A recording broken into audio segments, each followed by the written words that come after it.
पहले भैंस बेचे, फिर सरकारी गाड़ियां बेचे, फिर सरकारी जमीनें बेचने का फैसला किया और अब इदारों की बारी आ चुकी है। पीटीआई की माशी पॉलिसी को अगर एक जुमले में समोया जाए तो वो जुमला होगा नाजरीन, सब बेच दो।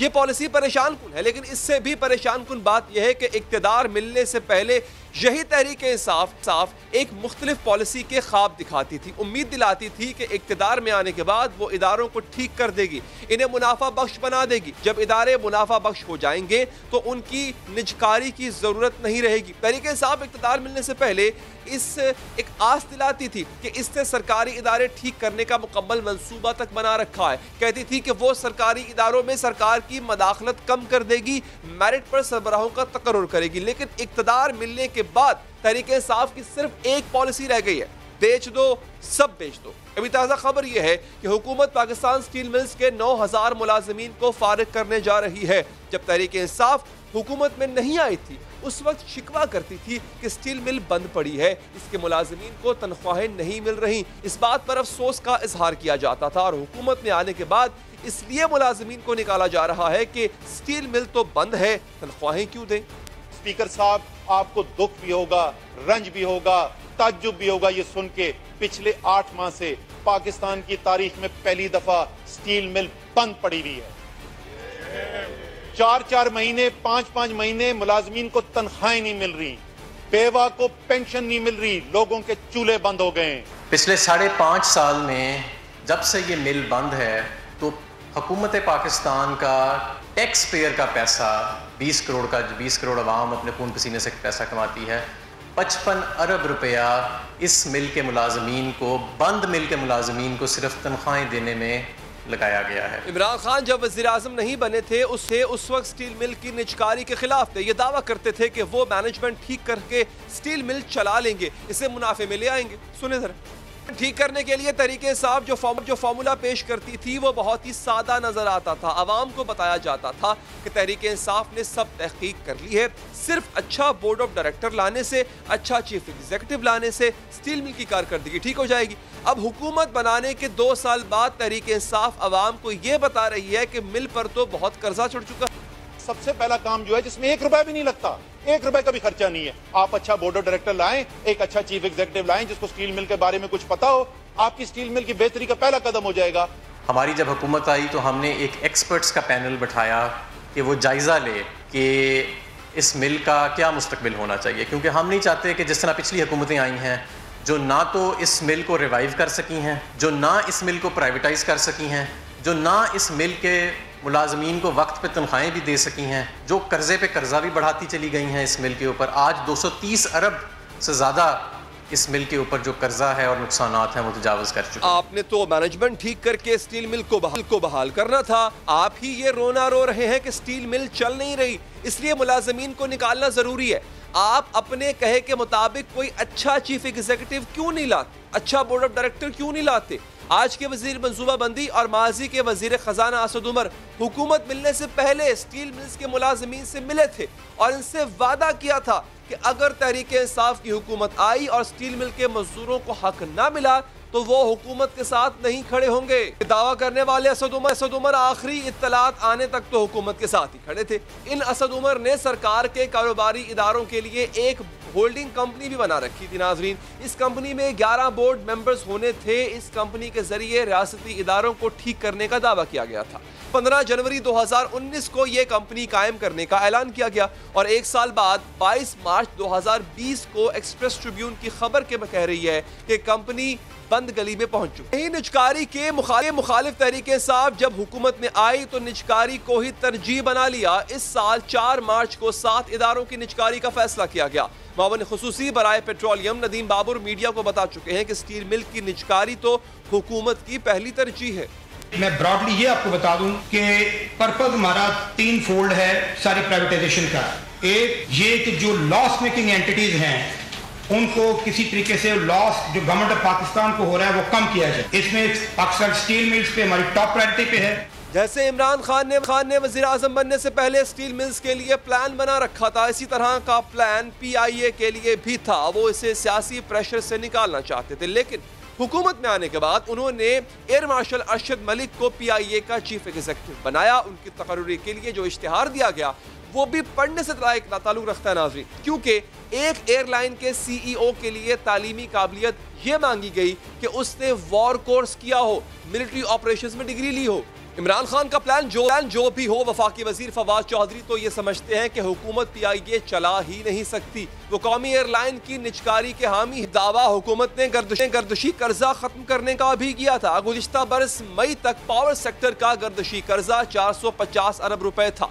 वजीर तवानाई उमर अयूब ने दावा किया था कि दिसंबर 2020 तक ये कर्जा बिल्कुल खत्म कर दिया जाएगा, और अब मुशीर खजाना हफीज शेख बता रहे हैं कि 450 अरब रुपए का वो गर्दशी कर्जा जो सिफर हो जाना था वो बढ़कर 2000 अरब हो गया है। असल कर्जे उतारने के लिए भी वजीर आज़म इमरान खान के पास बहुत ही सादा सा फॉर्मूला है। वो कहते हैं कि सरकारी जमीनें फरोख्त करके कर्जे उतार दिए जाएं, बल्कि तमाम वजारतों को हुक्म जारी कर चुके हैं कि अपनी प्रॉपर्टीज की फहरिस्त दें ताकि इन्हें बेचा जा सके। पाकिस्तान की जायदाद बेचने के चक्कर में अमेरिका में PIA का रूजवेल्ट होटल भी बेचा जा रहा है। मुशीर बराए ओवरसीज पाकिस्तानी जुल्फी बुखारी इन मीटिंग्स में बैठते हैं जो होटल फरोख्त के लिए होती हैं, इख्तियार न होने के बावजूद बैठते हैं, और हुकूमत के तर्जुमान इसकी वजाहत ये करते हैं कि जुल्फी बुखारी वहाँ की बिजनेस कम्युनिटी को देखते हैं, जानते हैं, इसलिए बैठते हैं। चूंकि उनके कारोबारी हजरात से ताल्लुकात हैं, इसलिए वो गाहक लेकर आएंगे। जबकि वजीर बराए हवाबाजी तो फरोख्त के इस अमल पर भी सवाल उठा चुके हैं। हुकूमत बनाने से पहले तहरीक इंसाफ ने इदारों को फिर से बहाल करने के दावे किए थे। हुकूमत में आने के बाद अमल बिल्कुल ही बरअक्स किया जा रहा है। अपने वादे पूरे न किए, अपने दावे पूरे न किए। क्या वजह है कि स्टील मिल्स ठीक करने का दावा किया गया और आज इसके 9000 मुलाजमीन फारिग कर दिए गए। कर्जे उतारने के लिए सरकारी इमलाक बेची जा रही है। क्या तहरीक इंसाफ के पास यही हल रह गया नाजरीन कि जो चीज ठीक नहीं हो रही इसे बेच दो? इस सवाल का जवाब लेंगे तहरीक इंसाफ सदाकत अली अब्बासी साहब से। सर शुक्रिया आपके वक्त का। भैंसे बेची ठीक है, गाड़ियां बेची ठीक है, सर इदारे भी आप बेचने जा रहे हैं, और मजे की बात यहाँ पर ये वही इदारे हैं कि जिनको ठीक करने की आप दावा करते थे, आपने मंसूबा बताया था। तो सर इमरान खान साहब का मुकाबला अपने उन्हीं दावों से है, अपने उन्हीं वादों और तकरीरों से है। ये क्यों कर रहे हैं आप? बहुत शुक्रिया अली साहब, आपने जो इशारा किया स्टील मिल्स की तरफ, तो आपको अंदाज़ा होना चाहिए कि 2015 से एक मिल बंद है जिसमें हज़ारों मुलाजमीन को अरबों रुपए दिए जा रहे हैं। और ज़रूर है कि जब हम अपोजिशन में थे तो हमारा ख्याल था कि इनको बहाल किया जाना चाहिए। हम उस वक्त की हुकूमतों पर दबाव डालते रहे, लेकिन बहरहाल वो इतना लेट हो गया कि अब इतना उस पर इतना क्यूमुलेटेड लॉस है। तकरीबन 9000 मुलाजमीन हैं जो पिछले 5 साल से घर बैठे जिनकी तनख्वाहें चढ़ रही हैं। तो अल्टीमेटली ये पैसा अवाम का पैसा है, ये अवाम की सेहत और तालीम पे लगना है। जो मईशत के जो इस वक्त मजबूरियां हैं, जो इस वक्त कर्जों के भार हैं, जो किस्तें हैं, वो आज से 5 साल पहले के मुकाबले में हालात बहुत मुख्तलिफ हैं। लिहाजा हुकूमत समझती है कि अब इन 9000 मुलाजमीन को बजाय कि हम घर बैठे तनख्वाह दें, इनको गोल्डन हैंडशेक देके इनको हर मुलाजिम को तकरीबन 23 लाख रुपए एवरेज देके इनको घर भेज दिया। सर नहीं सर, देखिए अपने लीडर की हर बात को डिफेंड करना जरूरी नहीं होता। 2015 से मिल बंद पड़ी है। आपने जो तकरीरें की है ना सर, उन तकरीरों में जो वादे किए गए यकीनी तौर पे झूठ होगा। आपने कहा था स्टील मिल चलाएंगे, इदारे को हम बहाल करेंगे। ये तकरीरें आपने 2016 में भी की, आपने 17 में भी की, आपने 18 में भी की, आपने 19 में भी की। हालांकि आपको तब भी पता था कि मिल जो है वो 2015 से बंद पड़ी है। सर यानी कि वो दुकानदार बन चुकी है हुकूमत के, जिसके पास जो कहती है मेरे पास ये सौदा है, ये माल है, लेकिन जब ग्राहक आता है और कहता है अच्छा ये लो पैसे और माल दे दो, तो फिर वो कहते हैं नहीं जनाब अब हालात खराब है, हम डिलीवरी नहीं कर सकते। सर ये बातें करते क्यों थे सर आप लोगों से? आपका कोई होमवर्क नहीं था पहले? देखिए, आप जो हम बातें करते तकरीरें, हम सारी पब्लिक कॉरपोरेशंस की बात करते थे, और ये पब्लिक कॉरपोरेशन आप एक की बात कर रहे हैं, इसमें बहुत बड़ा इदारा रेलवेज का है, बहुत बड़ा PIA का है, बिजली की कंपनी है। उन सबको ठीक करने की कोशिशें जारी भी हैं और बहुत अच्छे मस्बत रिजल्ट भी हैं। जहाँ तक स्टील मिल्स की कोशिश थी, उस हुकूमत का ख्याल था कि हम इसको ठीक करेंगे, इसको बहाल करेंगे, लेकिन जिस तरह के मामलात हैं, मईशत पे जिस तरह का दबाव है, हमें IMF की कंडीशनैलिटीज़ हैं, बजट के खसारे हैं, और शायद वो हर अगले 6 महीने में वो नाकाबिले बर्दाश्त हद तक बढ़ रहे हैं, इसलिए ये फैसले करना पड़ रहे हैं। और फैसले भी उस वक्त की उनकी अपने ख्याल थे, शायद कोई कैलकुलेशन थी, इसलिए वो PIA को दबाने की कोशिश करते थे। ख्याल था। नवाज शरीफ खानदान की अपनी मिलें थी, इसलिए एक बात थी। आपकी हुकूमत जो है वो जो भी फैसले कर रही है उनमें कोई हमारा जाती मामला, कोई कॉन्फ्लिक्ट ऑफ इंटरेस्ट नहीं है।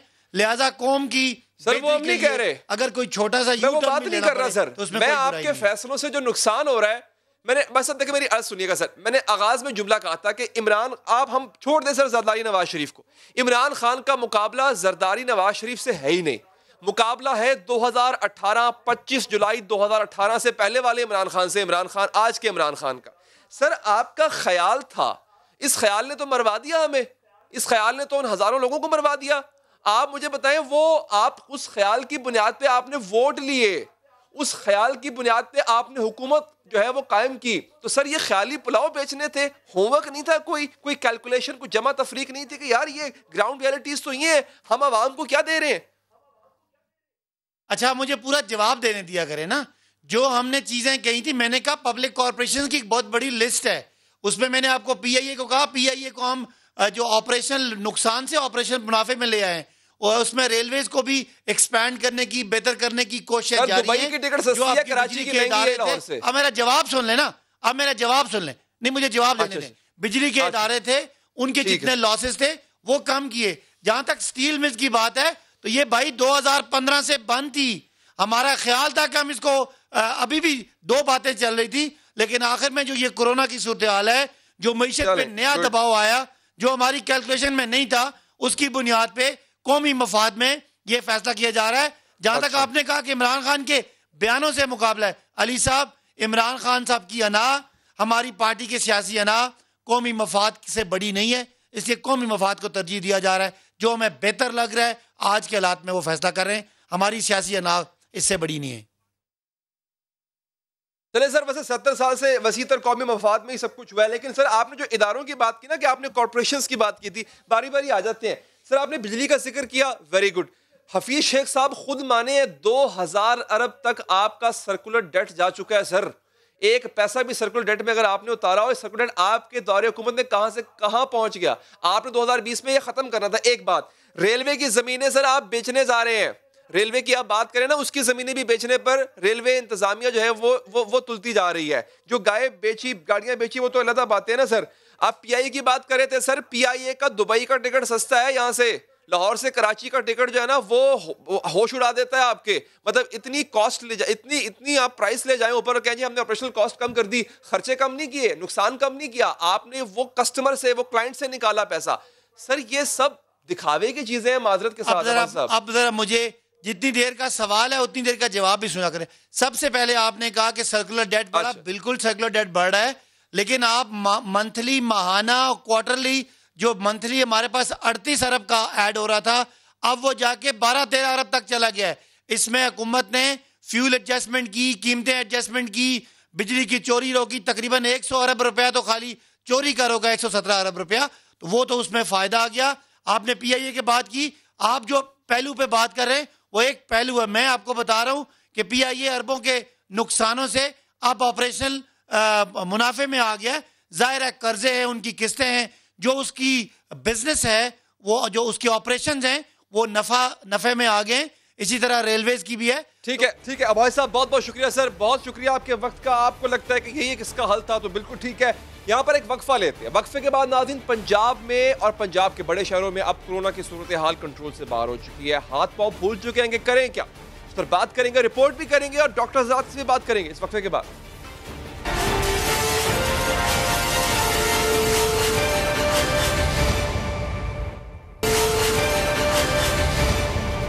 नाज़रीन, आज कोरोना के हवाले से सबसे बड़ी खबर यह है कि वही होने लगा है जिसका खदशा था। कोरोना के बढ़ते ही निज़ाम सेहत की हिम्मत जवाब देने लगी। मरीज बढ़ रहे हैं, सहूलतें कम हो रही हैं। पंजाब में सूबे के 8 बड़े टीचिंग अस्पतालों में मरीजों के लिए बेड्स खत्म हो गए हैं। आइसोलेशन वार्ड्स में भी मरीजों के लिए जगह नहीं रही। लाहौर, फैसलाबाद, रावलपिंडी, सियालकोट और बहावलपुर के इन बड़े अस्पतालों के वार्ड्स कोरोना मरीजों से भर गए हैं और मजीद मरीज दाखिल नहीं किए जा सकते। यानी अभी पंजाब में कोरोना के मजमूई तौर पर 31,000 केसेस सामने आए हैं और अस्पतालों में जगह नहीं रही और आने वाले दिनों में सूरत हाल और भी ज्यादा खतरनाक हो सकती है, बल्कि होने जा रही है।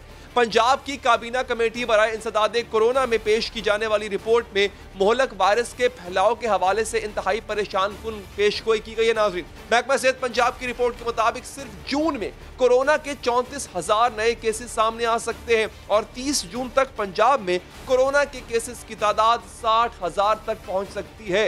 इस रिपोर्ट के मुताबिक लॉकडाउन में नरमी की वजह से सूबे में कोरोना वायरस का फैलाव और अमवात में तशवीशनाक हद तक इजाफा हो चुका है। लॉकडाउन में नरमी के मनफी असरात पूरे मुल्क में सामने आ रहे हैं। अस्पतालों की मुश्किल सूरत हाल को लेकर सिंध हुकूमत भी परेशान दिखाई देती है। आज सिंध असम्बली के इजलास से खिताब में वजीर सेहत अजरा पेचेहो ने कहा कि हर घर से मरीज निकल रहा है, हर घर से। हमारे पास अस्पतालों में बिस्तर कम पड़ रहे हैं। अभी बिल्कुल क्राइसिस की तरफ जा रहे हैं और ये क्राइसिस जो है अभी हमारे हाथ से निकल चुका है, टाइम निकल चुका है। अगर हमने कंटिन्यूटी की होती इस लॉकडाउन में तो शायद हम ये क्राइसिस नहीं देख रहे होते जो आज देख रहे हैं। हर घर से ये जो है केसेस निकलेंगे, पेशेंट्स निकलेंगे और हमारे पास वेंटिलेटर्स और बेड्स नहीं होंगे कि हम इसमें कोप कर सकें। और सबसे खतरनाक बात है वायरस की मकामी मुंतकिली, लोकल ट्रांसमिशन। BBC की रिपोर्ट के मुताबिक कोरोना के मकामी मुंतकिली अप्रैल में 84% थी, जो मई के अख्ताम तक बढ़कर 92% हो गई है। यानी पाकिस्तान में 60,000 लोग मकामी तौर पर कोरोना से मुतासर हुए हैं। अप्रैल में मुल्क में कोरोना के तकरीबन 16,000 मरीज थे, जिनमें सिर्फ मई के महीने में 55,500 नए मरीजों का इजाफा हुआ और इसी महीने में अमवात की शरह में भी खौफनाक हद तक इजाफा हुआ। अप्रैल के अख्ताम पर नाज़रीन पाकिस्तान में 359 अमवात थी, जो मई में 1100 से तजावुज कर गए। यानी हर रोज 37 लोग मर रहे थे। आज के दिन पाकिस्तान में एक ही रोज रिकॉर्ड 4,688 केसेस सामने आने के बाद मुल्क में कोरोना केसेस 86,000 से बढ़ गए और 24 घंटे के दौरान मजीद 82 अमवात के बाद कोरोना से अमवात की कुल तादाद 1,717 तक पहुंच चुकी है। इसी सूरत हाल की वजह से अब हुकूमत दोबारा लॉकडाउन की तरफ जाने लगी है और SOPs की खिलाफ वर्जियों पर मार्केट्स को बंद किया जा रहा है, जो कि यकीनन ताजरों के लिए एक नाकाबिले कबूल सूरत हाल। अब पंजाब और खैबर पख्तूनख्वा में ऑपरेशन शुरू भी कर दिया गया है।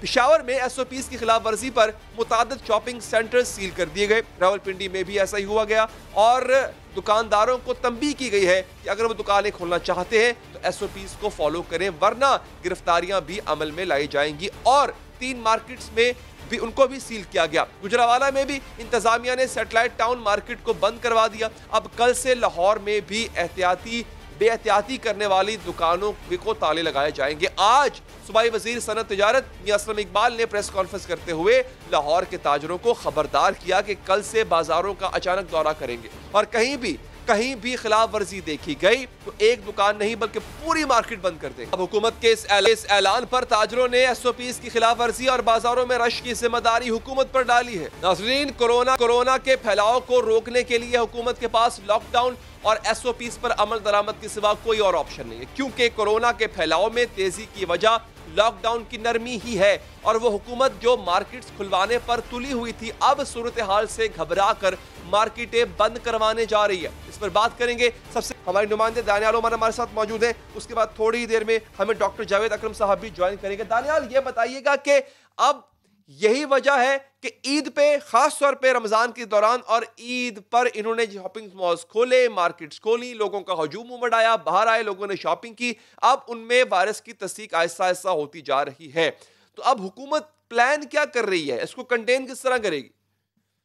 जी बिल्कुल अली हैदर साहब, पंजाब के अंदर एक मेजर स्पाइक आ रही है और ऐसा लग रहा है कि महकमा सेहत पंजाब जो पंजाब की हुकूमत है उनको और साथ ही साथ जो वफाकी हुकूमत है उनको भी अपनी रिपोर्ट्स में बार बार ये बात बता रही है कि एक और बार लॉकडाउन की जरूरत है। पंजाब की ऐसी ही एक रिपोर्ट सामने आई है जो कि काबीना कमेटी है इंसदादे कोरोना के लिए जो बनाई गई है उसमें पेश की गई, जिसके अंदर ये लिखा गया कि जून का जो महीना है वो बहुत ही ज्यादा खतरनाक साबित होगा पंजाब के लिए, क्योंकि उसके अंदर जो है वो 34,000 नए कोरोना वायरस के केसेस रिपोर्ट हो सकते हैं, जिससे पंजाब का जो टोटल फिगर है वो 60,000 तक जा सकता है। उस रिपोर्ट के अंदर यह भी बताया गया कि 9 मई से पहले पंजाब के अंदर जो सिचुएशन है वो कंट्रोल के अंदर थी और अब जो सिचुएशन है वो खराब होना शुरू हुई है। 9 मई वो डेट है जब पंजाब के अंदर लॉकडाउन ईज करने का सिलसिला शुरू हुआ था।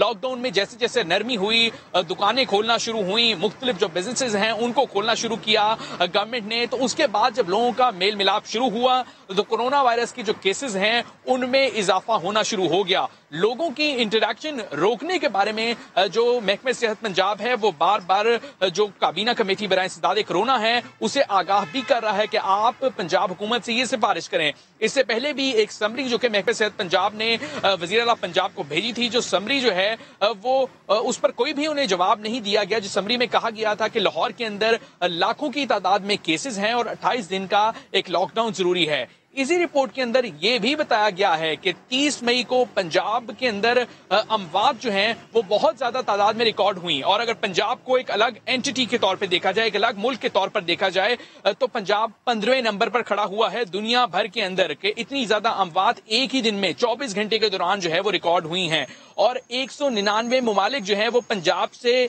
इस फिगर के अंदर पीछे हैं। इसी के साथ साथ 31 मई को पंजाब में सबसे ज्यादा केसेस सामने आए और पंजाब जो है वो 18वें नंबर पर था दुनिया भर के अंदर। हेल्थ केयर की सूरत हाल क्या है? खबरें यह है कि मजीद बहुत ज्यादा बढ़ गए हैं, जो सहूलियात हैं वो बहुत कम है। जी बिल्कुल अली साहब, इसी तरह है पंजाब के अंदर जो मरीजों की तादाद है वो रोजाना बढ़ती जा रही है। रोजाना जो हमें एक रिपोर्ट दी जाती है महकमे सेहत पंजाब के, उसी की अगर बात करें तो 1600 से 1700 केसेस जो है वो अब रोजाना की बुनियाद पर रिपोर्ट होना शुरू हो गए हैं और पंजाब के जो बड़े टीचिंग अस्पताल हैं उनके अंदर भी जो जगह है वो भरना शुरू हो गई है। तकरीबन 8 बड़े अस्पताल हैं पंजाब के जिनमें जो जगह है उनकी हाई डिपेंडेंसी यूनिट यानी कि जहां पर तशवीशनाक मरीजों को रखा जाता है वो जगह भर चुकी हुई है। इसी के साथ साथ 8 ऐसे अस्पताल हैं जिनके आइसोलेशन वार्ड्स भी भर चुके हैं, जिनके अंदर लाहौर के ही मेजर अस्पताल जिनके अंदर सर्विसेज अस्पताल शामिल है, जिना अस्पताल शामिल है, लाहौर जनरल अस्पताल शामिल है, वो इस वक्त भर चुके हुए हैं। उनके आइसोलेशन वार्ड्स के अंदर, हाई डिपेंडेंसी यूनिट्स के अंदर बिल्कुल भी जगह मौजूद नहीं है। रावलपिंडी की अगर बात करें तो वहां भी जो होली फैमिली अस्पताल है, बेनजीर भुट्टो अस्पताल है, DHQ टीचिंग अस्पताल रावलपिंडी है, वो भी उनमें जगह जो है वो अब नहीं है, वहां पे और मरीज जो है वो नहीं आ सकते।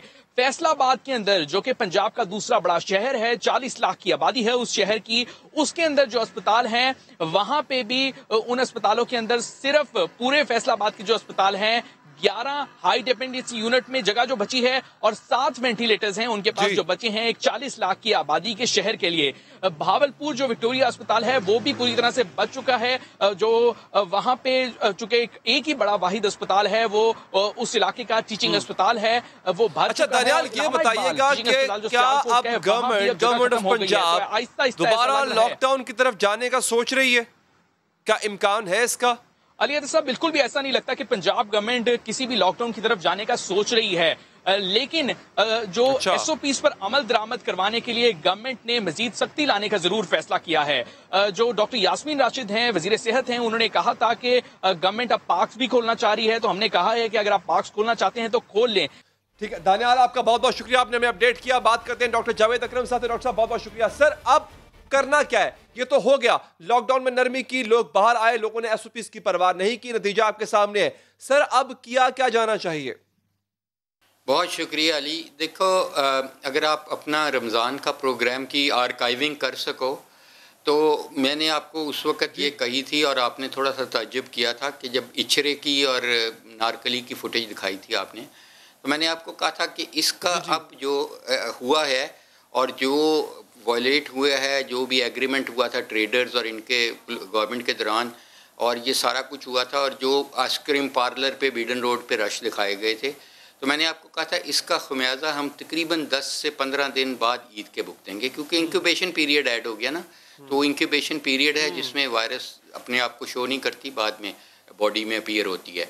तो एग्जैक्टली वो हुआ कि, और अनफॉर्चुनेट है, बहुत ही अनफॉर्चुनेट है। और अब अल्लाह करे कि उस वक़्त भी हमने दुआ की थी कि हमारे अंदाज़े गलत हों, और अल्लाह करे कि जो आज मैं कहने जा रहा हूँ ये भी बहुत गलत हो, कि अल्लाह ताला सबको महफूज रखे, क्योंकि मैं ये समझ रहा हूँ कि अभी भी हम बहुत ज़्यादा ग्रॉस अंडर एस्टिमेशन कर रहे हैं अनफॉर्चुनेटली। मेरे ख्याल में इस वक्त अनफॉर्चुनेटली मुझे कहना पड़ता है कि लाहौर की तकरीबन 15 से 20% आबादी एक्सपोज्ड हो चुकी है unfortunately. It's a very serious thing. और उसमें मेरी ये गुजारिश है कि मेरी उम्र के लोग जी बिल्कुल इट इज़ ह्यूज, बहुत बड़ा नंबर है सर जो आप बता रहे हैं। देख रहा हूँ जो एक्सपोजर मैं देख रहा हूँ, जो पेशेंट्स मैं देख रहा हूँ, जो इंटरेक्ट कर रहा हूँ, फ़ोन पे ट्रीट हो रहा हूँ मेरे साथियों का, मेरे डॉक्टर्स का। आज मेरे एक छोटे भाई हाफिज़ साहब जो असिस्टेंट प्रोफेसर सिम्स के, उनका इंतकाल भी हो गया। वो उनको कोविड हुआ और एनेस्थीसिया के हैं, आईसीयू में काम करते थे। तो हाँ जी, तो ये देखें ये बड़ी सीरियस मसला है। और गवर्नमेंट की अपनी एक रिपोर्ट आई थी जो कि 15 दिन पहले की थी, यानी 15 मई की थी, यानी 18 दिन पहले की थी। उसने में भी उन्होंने यही प्रोजेक्शन की थी कि 7 लाख के करीब, तो उस वक्त उन्होंने कहा था कि उनकी प्रोजेक्शन है। तो उसके बाद तो असली एक्सेलरेट किया है इसने ईद के। तो इसलिए देखें अगर उस वक्त 7 था तो अब ये कितना होगा मैं कहना नहीं चाहता फिगर। अल्लाह करे कि वो रिपोर्ट भी गलत हो और मेरे अंदाजे भी गलत हो। लेकिन अनफॉर्चुनेट चीज़ है कि तो डॉक्टर साहब अब इस पे हमारा हेल्थ सिस्टम कोलैप्स कर रहा है। हो ये रहा है सर कि बीमार लोग बढ़ेंगे, हेल्थ सिस्टम में उतनी गुंजाइश है नहीं। सिर्फ प्लान क्या किया जाना चाहिए अब?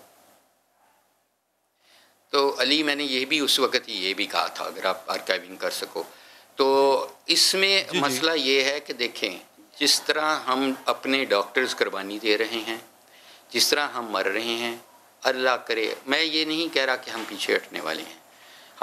मैं तमाम डॉक्टर्स के बिहाफ पे कहता हूँ कि जब हम डॉक्टर बनते हैं, जब हम डॉक्टरी में पेशे में मेडिकल कॉलेज में एडमिट होते हैं, हमें हमारी फैमिलीज़ को ये महसूस होना चाहिए कि हमें जंग में फ्रंट लाइन पे जाना पड़ेगा। सारे बीमारों का, ज़ख्मियों का इलाज करना पड़ेगा। जो कि कहे, मैं खुद 113 डॉक्टर लेके कश्मीर के बॉर्डर चकोटी से आगे गया, एक्टिव बम्बार्टमेंट हो रही थी और हमने सफ़र भी किया वहाँ। कोई पछतावा नहीं है, हम विलिंगली गए थे और वहाँ पे जाके भरपूर हमने उनको ललकारा था इंडिया को। और ये जब मोदी की बर्बरियत थी उस वक्त गए थे। तो ये देखें हमारा ये फ़र्ज़ है, ये हम किसी पे एहसान नहीं कर रहे। और अब जो जानें हमारी जा रही हैं, ये मेरा ख़्याल है एज ए डॉक्टर, मेरा पर्सनल ख़्याल है कि अगर इससे अच्छी मौत मेरी नहीं हो सकती कि मैं किसी और की जान बचाते हुए मर जाऊँ। ये मेरे पेशे के लिए भी एक बहुत बड़ी बात की आप लोग, और इससे अल्लाह ताला भी बहुत खुश होंगे। मैं आपको फ्रैंकली कह रहा हूँ, ये क्या फ़र्क पड़ता है यार, मरना तो आपने भी है, मैंने भी है। इससे अच्छी क्या चीज़ है कि मैं किसी की जान बचाते हुए मर जाऊँ। मैं तो बख्शा जाऊँगा। मेरी आने वाली कि एक जान जिसने बचाई उसने पूरी इंसानियत बचा ली। मैं किस काबिल हूँ, मैं तो एक बंदे को नहीं बचा सकता अल्लाह की मर्ज़ी के बगैर। तो हम खड़े रहेंगे जब तक हमारे में सख्त है। लेकिन हकीकत ये है कि अब डॉक्टर्स की कमी बहुत शदीद शुरू हो गई है। हज़ारों डॉक्टर्स अफेक्ट हो चुके हैं इस वक्त। तो जब इतने डॉक्टर्स अफेक्ट होते हैं ना, तो उसका अफेक्ट ये जाता है जो हमारी बेटियाँ बच्चियाँ जो हाउस जॉब कर रही हैं या पीजी स्टूडेंट्स हैं, मेनली फीमेल डॉक्टर हैं, उनके हस्बैंड, उनके माँ बाप कहते हैं देखो तुम्हारी कोलीग को हो गया, तुम्हारे उस्ताद को हो गया, तुम्हारे बड़े डॉक्टर को हो गया, तुम अब प्लीज़ तुम घर से नहीं निकलोगी। उनको मजबूर कर देते हैं। तो एक डॉक्टर का अफेक्ट होना मीन्स के we are losing 3 to 4 doctors because of this. Because सब डॉक्टर्स खुद तो जाना चाहते हैं, लेकिन उनके घर वाले, मेरी वाइफ से, मेरी वाइफ खुद डॉक्टर है माशाल्लाह, डॉक्टर शैला जी। और जी। मुझे पता है कि मैं किस जुस्तजू से रोज़ गुजरता हूँ। कश्मीर जब मैं गया तो उसने मेरे पे बैन लगा दिया, नहीं जाएंगे, मर जाऊँगी, नहीं जाएंगे। मैंने उसे कहा मैंने जाना है, मैं 113 बंदों को कमिट किया, वो तैयार हैं, बसें भरी पड़ी हैं। तो उसने ज़िद की, मैंने कहा एक ही हल है, तुम भी साथ बैठ जाओ। वो भी बैठ गई, वो भी गई। अभी भी डेली ये होता है कि मरीज़ों को प्लीज़ ना देखो, आप टीवी पे देख लो, ये कर लो। मैंने उनसे कहा है कि देखो मेरे लिए ये टेस्टिंग मोमेंट्स हैं। मैं जिन मरीज़ों के बाप का भी मैंने इलाज किया, उसके बाप का भी, दादे का, मैं पिछले 20-25 साल से पाकिस्तान में काम कर रहा हूँ। उससे पहले मैंने 5 मुल्कों में काम किया। मैंने कहा आज उनके पे मैं अपने दरवाजे बंद कर दूँ, ये कैसे हो सकता है। मैंने कहा ये मैं बोझ नहीं उठा सकूँगा, मेरा ज़मीर नहीं उठा सकेगा। तो हकीकत वाकया ही यही है। ठीक है डॉक्टर साहब, बहुत बहुत शुक्रिया आपके वक्त का। नाज़रीन, कराची से आने के बाद एक काम जो हम कर सकते थे वो ये था कि लवाहिकीन के दर्द में, उनके दुख में इजाफा ना होने देते, मगर हमने ऐसा किया। क्या किया, वक्फे के बाद बताओ।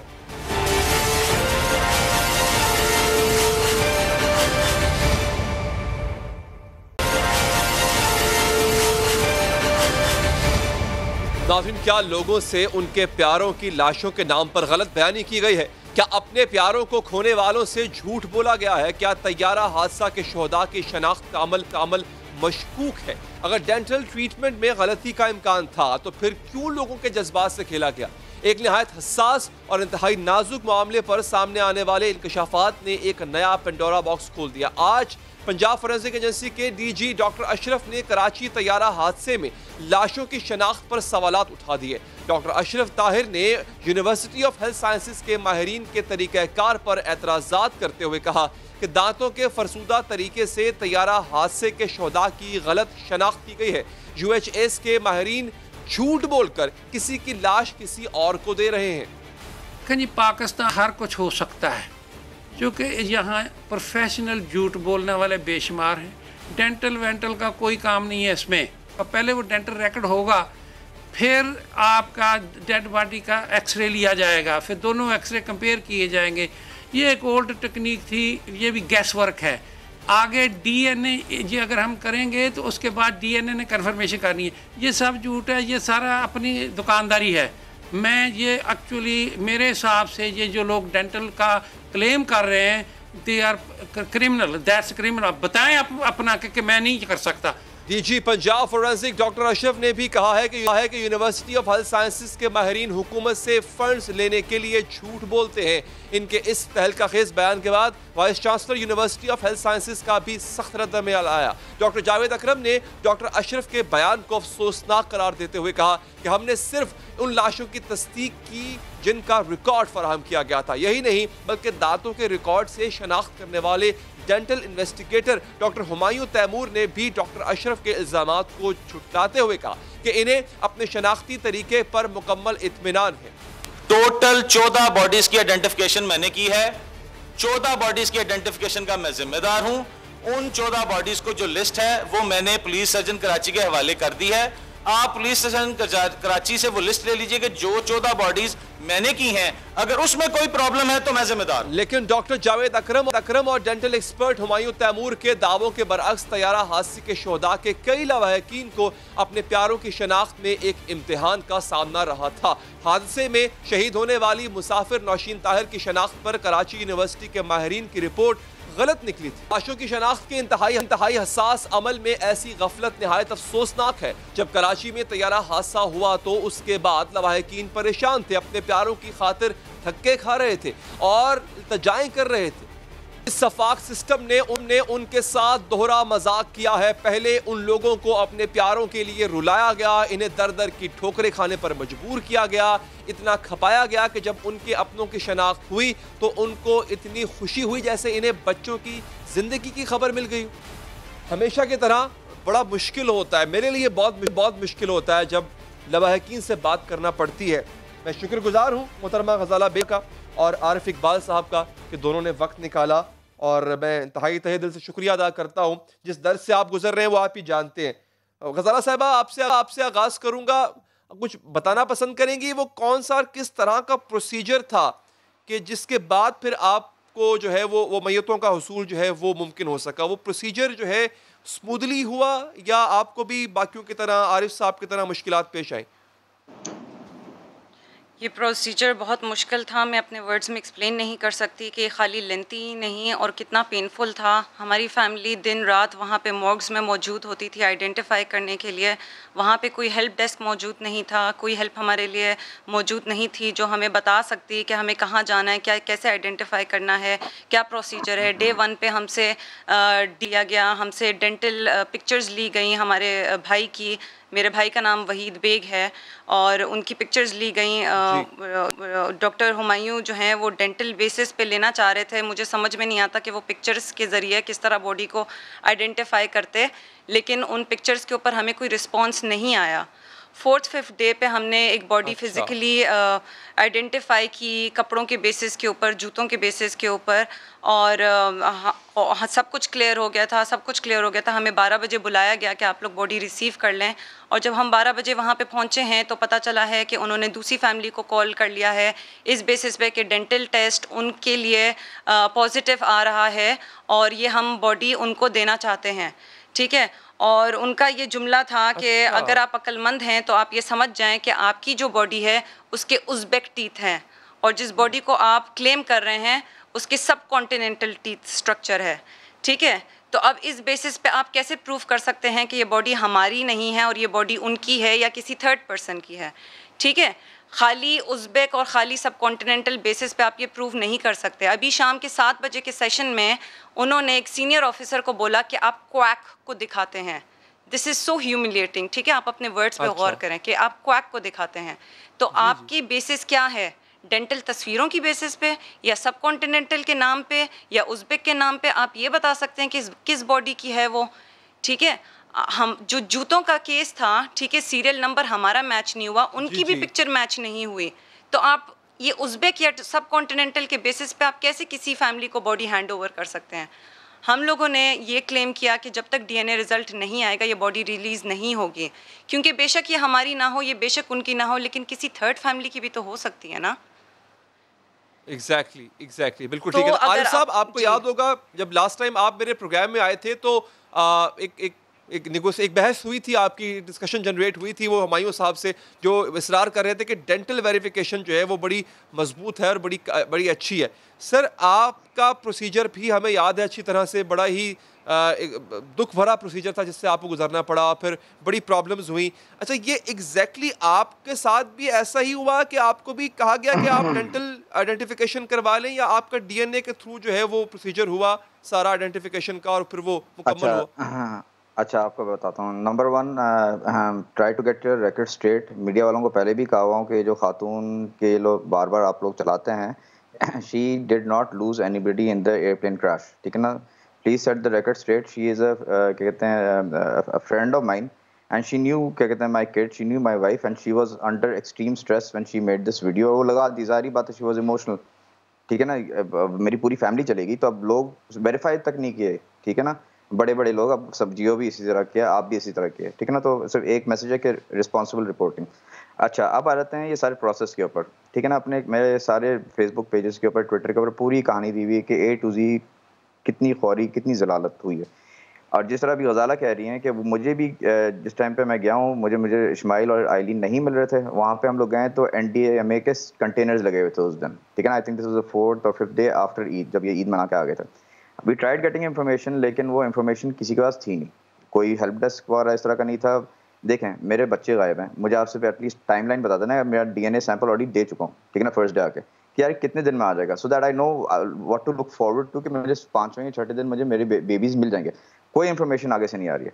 अब हम लोग यहाँ गए सर्द खाने पे NDMA के पास, वहाँ से कोई इन्फॉर्मेशन नहीं। फैसल ईदी साहब मुझे मिले, ठीक है। अब उनके साथ मैं बात कर रहा हूँ तो वो कहते हैं सर हम लोग एक डेंटल एक्सपर्ट हैं, हुमायूं साहब, वो बुलाएं। मतलब अच्छा ठीक है, हम लोग उससे कर रहे हैं। मतलब उससे कर रहे हैं, आपके पास कोई एक्सरे या MRI या इस तरह की कोई चीज़ है? मैं यार मैं children are perfectly healthy, not one filling, not one rod, not one, वो कभी डेंटिस्ट के पास गए नहीं थे, तो आप किस तरह आइडेंटिफाई करेंगे? अंदर कॉल किए, फिर वापस थोड़ी देर उनके पास आते हैं, कहते हैं आपके पास कोई अपने बच्चों की तस्वीरें जिसमें हंस रहे हैं? मतलब क्या? कहते हैं जिसमें आप बड़ा मुंह खोल के हंस रहे हैं।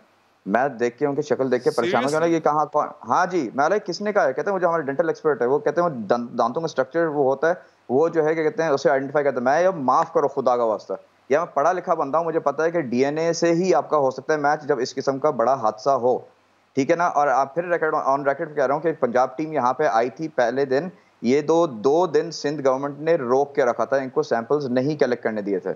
उनको असल में बेसिकली कलेक्ट करना था एक सर्टन प्रोफाइल के, आदिल शेर हैं, कौन से हैं वो जो उनके, ठीक है ना, सर्टन एज रेंज के, लेकिन वो दोज गाइज मैक्सिमम ले लिए जो उसके सैंपल्स हैं, विच वर 52। उसके बाद सिंध वाले नहीं लेने दिए, वो सैंपल्स लेके गए वो लाहौर।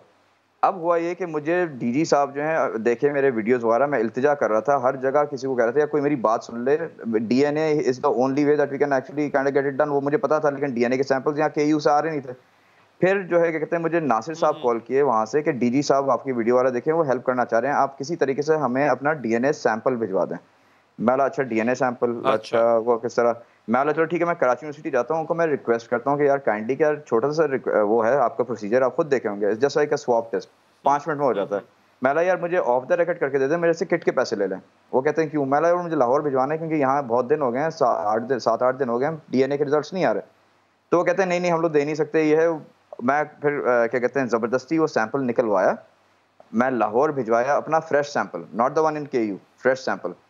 7 बजे वहाँ पे पहुँचा है, 8 बजे रात को रिसीव हुआ है। और वो क्योंकि वो अब अंदाजा है एहसास की हद चेक करें यार, वो बंदा जो है, वो लोग पूरी टीम वहाँ बैठी हुई थी मेरे लिए, एक बाप के लिए हेल्प करने के लिए जो अपने बच्चे ढूंढ रहा था। हाँ जी, पूरे रात बैठे हैं। रात के 2 बजे मुझे उतना उनके अंदर एहसास था, मुझे कॉल करके बोलते हैं कि सर आपके दोनों बच्चों की क्रॉस मैच हो गया है, एक आपकी बॉडी यहाँ पर है और आपकी एक बॉडी यहाँ पर है, ठीक है ना। इस टाइम पे वो जो आप कह रहे थे ना, मैं खुश हो रहा हूँ, जाहिर बात तो खुश हो रहा था यार, 2 दिन से मेरे बच्चे नहीं मिल रहे हैं। और मुझे पता था अगर इस तरह के लोग मेरे से पूछ रहे हैं दांतों की तस्वीरें, इसका ये मतलब है कि मुझे गलत बॉडी ये पकड़ाएंगे, ठीक है ना। It doesn't take a smart guy to like figure that out, कोई भी बंदे को पता चलेगा, ठीक है। अब वो जो डीएनए रिपोर्ट मेरे पास आई है रात को, क्या कहते हैं 2 बजे मुझे वो आ गई है। वो कहते हैं सुबह आपको हम लोग व्हाट्सएप कर देंगे, वही व्हाट्सएप का प्रिंट आउट लेके जाएं, अपनी आप बॉडी पिकअप करें, सर आपके वो मिल गए, ठीक है। अब ये मेरा प्रोसेस हो गया। अब ये प्रोसेस हुआ तो मेरा यार ये गवर्नमेंट क्या कर रही है। मैं चीखता रहा सोशल मीडिया पे, यार कोई बंदा आके मेरे से बात करे, आई डोंट वांट कंडोलेंसेस, कोई मेरे से पूछे तो कि तरीक़ेकार क्या है। ये नहीं हुआ। अब हुआ ये कि गज़ल की क्या कहते हैं वीडियो वाला आई, उसने मुझे क्या कहते हैं वो आई थिंक कॉन्टैक्ट किया, तो मैंने गज़ल को कहा यार कोई प्रॉब्लम नहीं है, ठीक है ना, ये दोपहर की बात है, I think ghazal will back me up on this. उसी वक्त क्या कहते हैं आई थिंक हमारा प्लान वगैरह बना, हम लोग कहे चलो केयू से रिक्वेस्ट करके इश्तियाक साहब से पहले जो हाँ कह रहे थे आपको स्वैब टेस्ट दे देंगे, सब लोग आईकिन को हम लोग कहे चलो ठीक है स्वैब टेस्ट देने चले जाओ केयू। अब हुआ ये कि आपके मुराद अली शाह गए हैं, आई थिंक उसी वक्त क्या कहते हैं वहाँ दिखाई भी था आप लोग मीडिया वाला पे, वो पूरा टूर किए हैं state of the art facility वाला का। और अगले दिन जब लवाइकिन सुबह के टाइम पे गए हैं एक सिंपल सा स्वैब टेस्ट देने के लिए, उनको मना किया गया। और गजल यहाँ पे रहे जिसमें वो फर्स्ट सैंपल में से थे, वो नहीं, हाँ जी वहाँ के यू पे हैरानी की बात है, अफसोस होता है इस संगदिली पे। एक पहले इतना बड़ा अफसोस, इससे बड़े कोई दर्द हो नहीं सकता, और फिर मजीद उस दर्द को कम करने के बजाय उसमें इजाफा किया जा रहा था। अरे सर बहुत बहुत शुक्रिया सर, आपका बेसी है सर, सॉरी सर वक्त खत्म हो गया, काश और बात हो सकती है। अदाला साहब आपका भी बहुत बहुत शुक्रिया। प्रोग्राम का वक्त यहाँ पर खत्म हो जाता है, दीजिए इजाजत नाज़रीन, अल्लाह ने के बाद।